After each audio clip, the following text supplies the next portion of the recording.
कपड़े धोने वाली बहू। शादी के पहले से ही विभा को कपड़े धोने का बड़ा शौक था। कभी नल के नीचे तो कभी तालाब के पास। अरे मेरी नीली वाली लुंगी नहीं दिख रही है। विभा की अम्मा, कहाँ रखी है लुंगी? अरे वो तो विभा ने परसों ही धोकर रखी थी आपकी अलमारी में, देखो वहीं होगी। वो ना मैंने आज धो दी, मुझे लगा कि गंदी हो गई होगी। अरे कैसे गंदी हो गई थी? उसे तो मैंने पहना भी नहीं। हे भगवान, इस लड़की के कपड़े धोने की आदत से परेशान हो गया हूँ मैं। जितना तो घर में राशन नहीं आता, उससे कहीं ज्यादा डिटर्जेंट पाउडर का खर्चा है। इसकी शादी करवा दो, शादी जाए अपने घर में ही करे काम, फिर चाहे घर के कपड़े धोने हो या पूरे गांव के। हाँ ठीक बोल रही हूँ, देखता हूँ मैं कोई लड़का। वो दिन भी आ जाता है जब विभा को देखने लड़के वाले आ जाते हैं। लड़की मुझे अच्छी लगी। होने वाली सास कहती है, बेटी अगर कुछ पूछना है तो पूछ लो। वैसे तो हमारी लड़की बहुत ही शर्मीली है, जो बोल दो वो मान लेती है, इसे क्या पूछना होगा। अरे कैसी बात कर रही हो माँ, मुझे इन लोगों के घर रहना है, सवाल तो कई है। हाँ हाँ बेटा, पूछ लो ना, क्या पूछना है। आप लोगों के घर कपड़े कौन धोता है? सास का मुंह बन जाता है। देखो, अगर तुम ये कहना चाहती हो कि तुम्हें कपड़े धोने नहीं आते तो सुन लो, कपड़े मैं ही धोती हूँ, लेकिन तुम्हारे आ जाने के बाद मैं रुमाल तक नहीं धोऊंगी। अरे चुप रहना भाग्यवान, बहू बेचारी घर आई नहीं, उसे डराना शुरू कर दिया। वो क्या है ना बिटिया, अभी तक तो ये कल्लू की माँ ही धोती थी, लेकिन अब तुम्हारे पापा तो दहेज में वॉशिंग मशीन देंगे ही। तभी विभा की माँ बोल पड़ती है, सवाल भी पूछा तो क्या। वैसे भाई साहब, मशीन की तो फिर भी कपड़े धोने की कैपेसिटी होती है। मतलब जो बिटिया दे रहे हैं ना विभा, इसे कपड़े धोने का बहुत शौक है। ये आप लोगों के क्या, आस पड़ोस गांव मोहल्ले सबके कपड़े धो दे और उफ तक ना करे। बाहर देखा नहीं आपने कितने कपड़े सूख रहे हैं? सब हमारी बिटिया ने ही तो धोए हैं। बस भी करो ना माँ, शर्म आ रही इतनी तारीफ सुनकर। और तो और एक दाग निकाल कर दिखाओ तो मान जाओ। हाँ अच्छा, माफ करना बेटा, मैंने गलत समझा। हमें तो रिश्ता बहुत पसंद है। और ऐसे जुड़ जाता है रिश्ता कपड़े धोने का शौक रखने वाली विभा का। उसकी शादी हो जाती है कोयला फैक्ट्री में काम करने वाले कल्लू के साथ। शादी के बाद अचानक विभा चिल्लाती हुई सास के पास आती है। सासू माँ, अरे सासू माँ कहाँ है आप? ये तो धोखा है, धोखा दिया आप लोगों ने मुझे। इसे ससुर के चक्कर के बारे में पता चल गया। अरे तो उसमें तुझे क्यों धोखा मिला है? अरे नल में पानी नहीं आता, कपड़े कैसे कब धुलेंगे? अच्छा, तू पानी नहीं आ रहा उसकी बात कर रही है। तो आपने क्या सोचा? कुछ नहीं। अच्छा, तेरी माँ ने कहा था कि कपड़े धोने का शौक है तुझे, याद आया मुझे।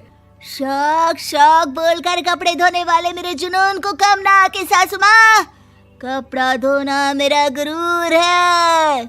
तभी पति भी वहाँ आ जाता है। अभी मैंने इसे सनी देओल की फिल्म दिखाई है, उसी के डायलॉग मार रही है माँ। अच्छा सुन, साफ साफ बता रही हूँ, पानी सुबह 4 से 6 और शाम को 10 से 12 आता है, समझी? विभा टाइमिंग सुनकर हैरान हो जाती है। ये क्या भूतों का मोहल्ला है? सुबह 4 बजे उठकर कौन कपड़े धोता है? 4 बजे टंकी में पानी जाता है, फिर सारा दिन धोना ना, किसने मना किया?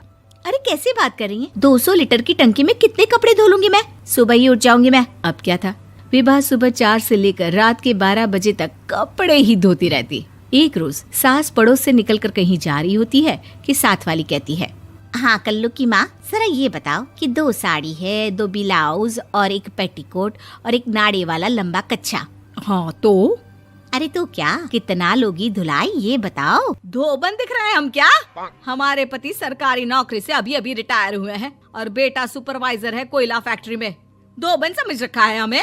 हाय रे कल्लू की अम्मा, माफ कर दो, वो तो मोहल्ले में यही सब बता रहे थे कि तुमने बहू को कपड़ा धुलवाने के काम में लगा दिया है। सास को पड़ोसन की बात सुनकर गुस्सा आ जाता है। वो घर पहुंचती है जहां घर के बाहर ही इतने सारे कपड़े सूख रहे होते हैं जितने कि किसी धोबन के घर पर। अरे ओ कल्लू की दुल्हन, बाहर निकल। माँ जी यहीं आ जाओ, बाथरूम में चादर धो रहे हैं हम। अरे अभी हम धोते हैं, तुमको बाहर निकलो। ये आस पड़ोस वाले बोल रहे हैं कि हम बहू से कपड़े धुलवा कर उसे कपड़ा धोने वाली बना दिए हैं। अरे छोड़ो ना माँ जी, किन लोगों की बातों में आती हो? आस पास के लोगों का तो काम ही होता है कि वो किसी तरह सास बहू को लड़ा दे। बहू सारे घर के कपड़े धोती है, ये क्या कम है? बोलिए। सास को भी लग जाता है कि वो बहू का ये सनकीपन नहीं छुड़वा सकती, इससे अच्छा है कि खुद ही चुप हो जाए। एक रोज सास और बहू मंदिर जाते हैं, जहाँ सास की साड़ी वहाँ खड़ी भीख मांगने वाली से मिलती है। माँ जी क्या बात है, आपकी साड़ी उस भिखारन से कितनी मिल रही है ना? हाँ हाँ देखो तो, दोनों की साड़ी मिल रही है। क्या बात है कल्लू की अम्मा, तुम खुद को तो अफसर की बीवी बताती हो और ऐसी सिंपल सी प्लेन साड़ी पहनकर घूमती हो। सिंपल और प्लेन नहीं है ये साड़ी। तो क्या सोने के धागे से फूल बने हैं? कुछ भी सासू माँ, कुछ भी। हाँ बने थे इस साड़ी में सोने के धागे से फूल। मेरे पति लेकर आए थे मद्रास से स्पेशली मेरे लिए 10,000 की। ताहे भाई साहब इस भिखारन के लिए भी सेम टू सेम साड़ी लेकर आए होंगे 10,000 की। सास उस वक्त तो कुछ नहीं कहती, लेकिन बहू के साथ घर आती है और अलमारी से एल्बम निकाल कर लाती है। ये साड़ी देख रही है, ये वही साड़ी है जिसे मैंने अभी पहना था। इस साड़ी में ये जो चमकदार फूल दिख रहे हैं ना, ये सोने के धागों से काढ़े गए हैं।